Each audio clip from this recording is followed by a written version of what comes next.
Muito bem, voltamos agora então aí com o programa Trecho Crítico, com o Dr. Zé Augusto, o segundo candidato a prefeito que estamos entrevistando ontem. O internauta viu o Lindomar Garçom, candidato do PV. Muito obrigado, Dr. Zé Augusto, na presença aqui no programa Trecho Crítico da AltV Amazônia. É um prazer estar aqui, Gerson, na AltV Amazônia, né, no programa Trecho Crítico, para expor, né, as nossas ideias, os nossos planos de governo. O internauta pode participar conosco também, enviando suas perguntas pela linha direta. É só clicar aí embaixo do vídeo, posta seu e-mail, seu nome e o bairro, pode ser até o bairro onde você fala, tecla. Coloca sua pergunta que também vamos transmitir aqui para o Dr. Zé Augusto. Doutor, nós temos 4 perguntas básicas que escolhemos aos candidatos, que seriam nos temas relacionados à saúde, à educação, ao trânsito e também sobre as obras. Como eu disse aqui anteriormente, no bloco anterior, o senhor é a pessoa mais capacitada hoje para falar de saúde. Além de médico, o senhor também é dono de um hospital, é aliado do governador Confúcio Moura e do senador Raupp. Então, o senhor deve ter montado já uma estratégia no seu plano de governo para melhorar essa saúde em Porto Velho e conhecedor como ninguém das agruras desse setor na cidade de Porto Velho. Lhe pergunto, o prefeito Roberto Sobrinho, ele foi à imprensa na semana passada e disse o seguinte, que Porto Velho não tem responsabilidade sobre um hospital de urgência e emergência. Isso é coisa do Estado e que, na verdade, o município tem por responsabilidade a chamada atenção básica, reforçar o atendimento nos postos de saúde. O senhor concorda com isso? Olha, Gerson, nós temos que obedecer à lei orgânica do município, né?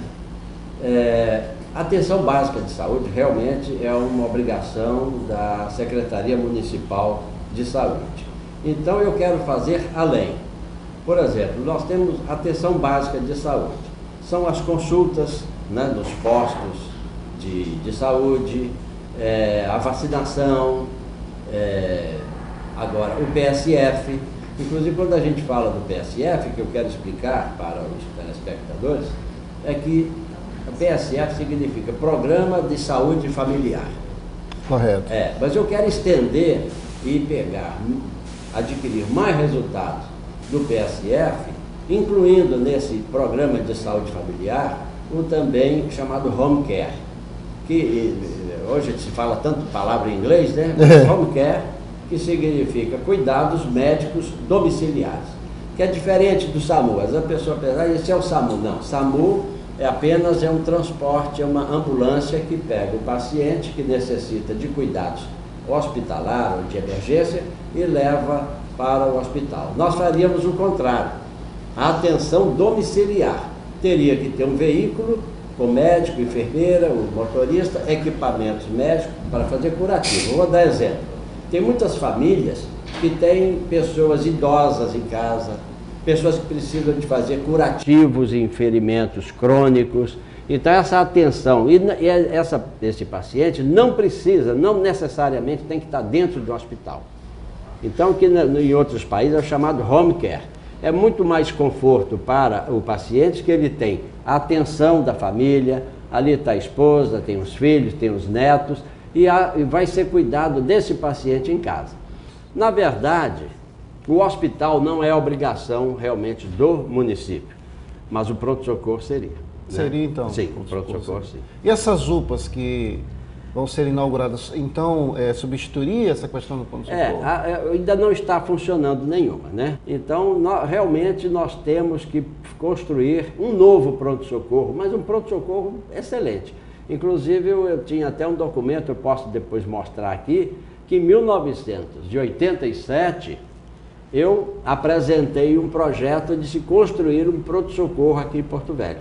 Isso há 25 anos, né? O dinheiro das compensações é notório que dá para se ver, por exemplo, no HB, sim, que foram as obras de melhoria, no Cosme e Damião, enfim, na saúde do Estado. Mas em Porto Velho é difícil você ver uma obra de compensação. A única que é notório é aquela da praça da Estrada de Ferro Madeira Mamoré, que gastaram 11 milhões para fazer uma praça. Não foram os galpões, É bom que a população saiba que os galpões... É pelo IPHAN, né? Exato, que é o governo federal. É o governo federal. Gastaram 11 milhões numa praça. Lhe pergunto, o senhor eleito, o senhor vai abrir uma auditoria, uma prestação de contas dessas compensações? Olha, a gente tem que verificar isso realmente, né? Porque, na verdade, vamos dizer assim, o bem maior que a gente tem são os nossos cidadãos. Então, eles têm que ser contemplados com tudo aquilo que vem de bom para o município. Certo. Então, se a qualidade de vida não melhorou, mas o dinheiro veio, acho que merece, sim, uma investigação. Para isso, tem Ministério Público, tem Tribunal de Contas do Estado, Tribunal de Contas da União, para fazer isso aí. Qual o seu plano de governo, o que está inserido no seu plano de governo, aliás, para contemplar as escolas, os professores e os alunos? Olha, realmente a obrigação da Secretaria Municipal, né, de Educação é com o ensino fundamental e creches. O ensino fundamental ele é dividido em duas fases, os anos iniciais, em que tem só um professor, e os anos finais. Com esse fluxo migratório, realmente, eu não tenho dados precisos, estatísticos, de quantas crianças estão fora de sala. Mas é uma coisa emergencial, Gerson, porque educação, para mim, é prioridade. Aliás, eu falo que educação e saúde são coisas que têm que ser encaradas assim como uma emergência aqui para atender a nossa população. Contratar professores, valorizar o professor, valorizar e chamar também as famílias para que ela participe da educação de todas as nossas crianças. A escola não pode fechar sexta-feira à tarde, só abrir na segunda-feira de manhã. A gente quer aproveitar essas quadras para chamar a comunidade, a família a participar, porque nós temos que melhorar a qualidade do ensino. Valorizar o professor, por quê? O professor, Gerson, o horário, a carga horária dele não se limita ao tempo que ele está em sala de aula. O professor, quando ele está em casa, ele está preparando um plano de aula. Quando ele volta, ele está fazendo correção de provas. Então, a carga horária do professor é muito maior do que aquela só... Acaba levando serviço para casa. Ele leva serviço para casa, e com certeza ele leva muito serviço para casa. Então, outro dia, eu conversando com um professor lá de Vista Alegre, do Aguná, eu perguntei, professor, o que o senhor acha da ideia de pegar os 5 melhores alunos aqui das salas, coloca no ônibus, essas crianças vão passear em Porto Velho para conhecer o Palácio do Governo, conhecer a base aérea, conhecer o aeroporto, pegar o barco, andar pelo Rio Madeira, mas os 5 melhores alunos de cada classe. Por quê? Ele vai se sentir valorizado. A criança, quando entra na escola, ele tem que saber por que ele está estudando.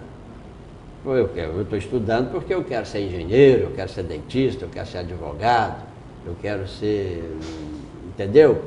Uma mecatrônica, que hoje está sendo um repórter, eu quero fazer alguma coisa. Por quê? Só através da qualificação, só através do conhecimento, é que a pessoa vai adquirir uma profissão boa, uma boa remuneração, constituir sua família, ganhar seu dinheiro justo, entendeu? Então é por isso, olha, que ideia maravilhosa, que a criança de lá de Extrema, de Vista Alegre, nunca saiu de lá. É. Ele mora no nosso município, não conhece. Não conhece o Rio Madeira. Eu estou dizendo isso, Gerson, pelo seguinte, eu estudava interno num colégio em 1960, foi justamente na época da construção de Brasília. Brasília foi inaugurada no dia 21 de abril de 1960. Então, teve um trabalho lá no colégio e eu fiz com todo zelo e tal, eu fui premiado. Agora o prêmio, sabe o que era? É sair de Ponte Nova, onde eu estudava, no colégio salesiano, viajava 45, 50 quilômetros até Viçosa, para conhecer a Escola Superior de Agronomia de Viçosa. Puxa vida, eu me senti tão bem, né? Valorizado, eu ganhei esse prêmio, conhecer a Escola Superior de Agronomia, nadei numa piscina, foi a primeira vez que eu mergulhei numa piscina, então aquilo vai motivando. Então você tem que fazer isso com essas crianças, mesmo as crianças, para você ver, teve a inauguração, a comemoração dos 100 anos da Estrada de Ferro Madeira Mamoré, eu vi pouquíssimos alunos lá para participar daquele ato tão bonito. Teve muita firula de político, né? Exatamente. Mas a comunidade em si, que deveria estar integrada para valorizar o nosso patrimônio, ela praticamente não foi convidada. Não foi, então. Houve talvez uma falha, né, de comunicação, de convocação da população de uma maneira geral, principalmente estudantes, pessoas que realmente...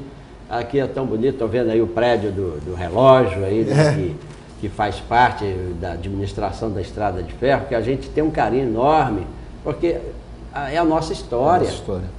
Saindo da parte da educação, já avançando em outro tema da entrevista, doutor, o trânsito. O que fazer para melhorar o nosso trânsito?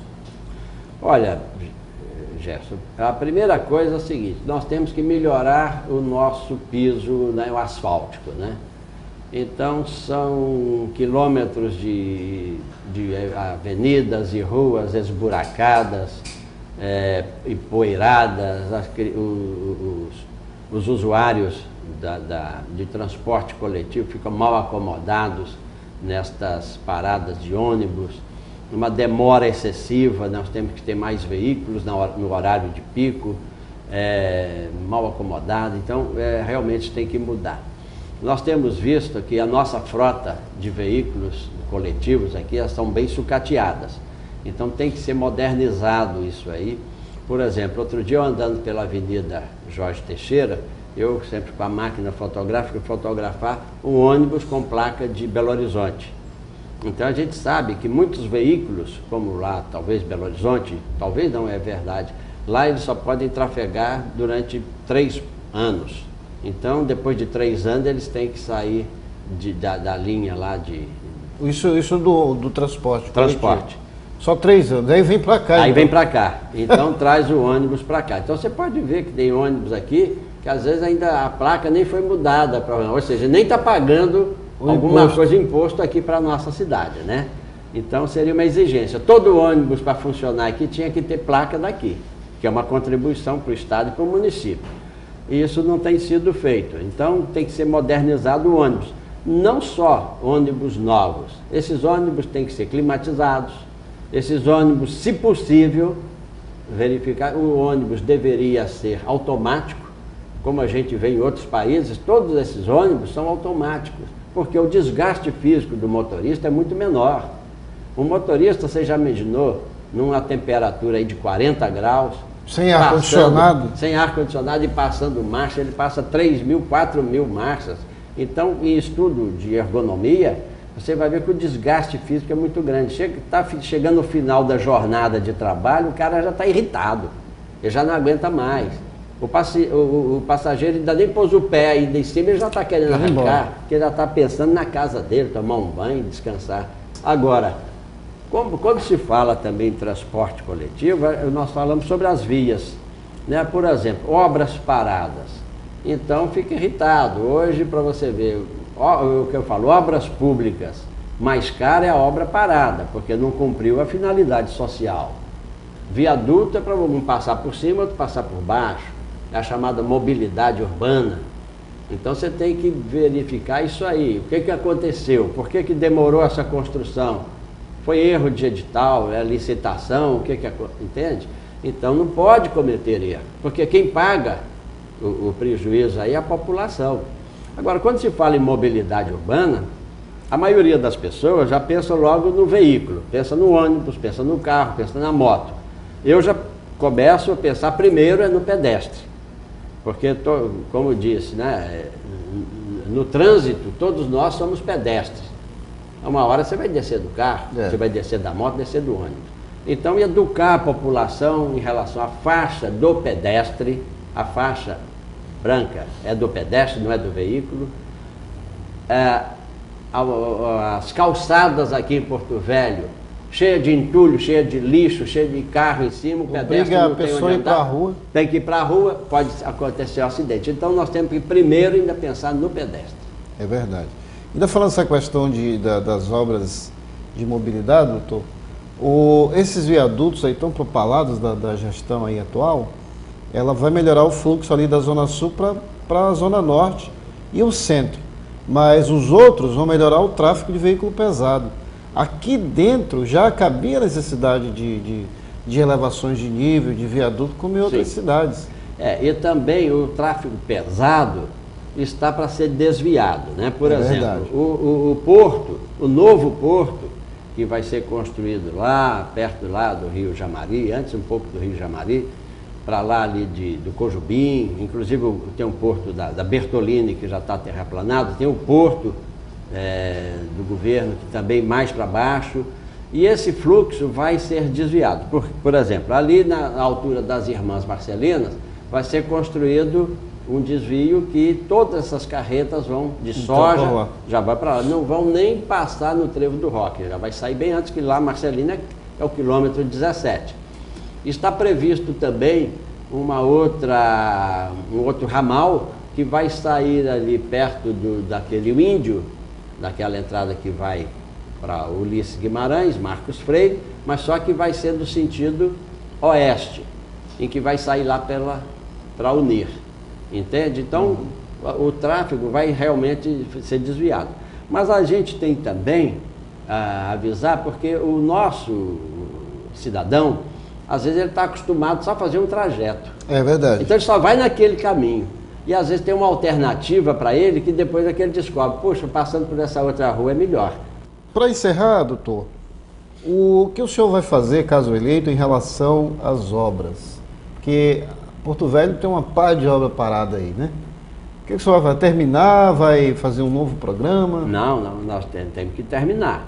Aquilo que eu digo, né? A obra pública mais cara é a obra parada, porque ela não está cumprindo a finalidade social. Agora, eu acho que toda obra tem que ter logo o início, meio e fim. É rápido, não pode demorar. Então, é um colégio que começa a fazer, aí passa 1 mês, 2 meses, 1 ano e meio. Sendo que às vezes você poderia ter feito em 3 meses. Então você tem que agir rápido. Eu sou um pouco impaciente nesse aspecto. Entendeu? Eu tenho que cobrar resultados. Então tá, doutor. Muito obrigado pela entrevista. Obrigado. E avisando o internauta que no final da tarde essa entrevista vai estar disponível no Rondônia Agora. Quem quiser assistir novamente é só clicar. E também avisar que o Jornal Impresso também vem coincidentemente com a entrevista também, perguntas e respostas do Dr. Zé Augusto, o impresso que vai circular em Porto Velho e também ao longo das cidades do interior do estado. São perguntas e respostas basicamente sobre esses mesmos temas. No impresso nós já entrevistamos o garçom, o Mário Sérgio e agora o Dr. Zé Augusto. Aliás, o Mário Português, garçom, Mário Sérgio, Dr. Zé Augusto. E na UTV Amazônia nós iniciamos com o garçom e o segundo agora é o candidato do PMDB, Dr. Zé Augusto. Suas considerações finais, doutor? Olha, eu quero agradecer o convite, estou à disposição, e dizer o seguinte, que realmente eu, como um conhecedor, moro aqui em Porto Velho há 38 anos, cheguei aqui em 1974 como médico, primeiro emprego meu no 5º Batalhão de Engenharia em Construção, inclusive eu não sei por que o 5º Batalhão ficou fora de pegar obras para fazer aqui na cidade, né? Obras municipais. Depois eu trabalhei no INPS, atendi muitos ferroviários, INPS, fui diretor do INAMPES, fui diretor do Hospital de Base. Eu tentei implantar aqui em 1987 realmente o pronto-socorro municipal, o SECOM, que é o Centro de Oncologia aquela época já era Estado de Rondônia. E a gente fica assim, Gerson, vendo que às vezes você tem ideias e quer executar, mas você não tem o poder de fazer. Então não tem oportunidade, então não me deram oportunidade de fazer aquilo que eu quero fazer. Eu quero fazer muito para o Porto Velho, porque eu tenho um carinho enorme pela população de Porto Velho. Tudo que eu tenho na minha vida de bens, eu tenho 8 filhos, 8 netos nasceram aqui, e a gente quer construir realmente uma cidade melhor para nós, para nossos filhos, nossos netos. Esse é o nosso propósito. Muito obrigado. Muito obrigado, senhor, e boa sorte aí na campanha eleitoral para o município de Porto Velho.